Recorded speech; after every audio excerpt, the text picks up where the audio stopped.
তবু কিছু প্রশ্ন তো থেকেই যায়। না দিব্যেন্দু, প্লিজ, কোনো প্রশ্ন নেই।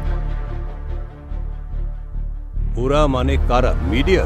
আমি কেউ নই, কিন্তু সারা শহর প্রশ্ন করছে madam. You go and ask her who brought her home. প্রশ্নের মুখে শরদিন্দু মিত্রের পরিবার। প্রাক্তন স্বরাষ্ট্র সচিব শরদিন্দু। খেলা জমিয়ে দিয়েছো, খেলা জমিয়ে দিয়েছো।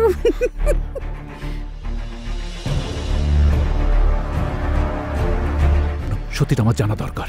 কি সবাইকে আমি নতুন করে চিনছি? আমার মনে হচ্ছে আমি ওকে চিনি না। আই এম সরি দেবলীনা, আসলে আমার অনেক দায়িত্ব ছিল। সততার সত্যি দুয়ের মধ্যে যে বিস্তর ফারাক, এটা মানিস তো?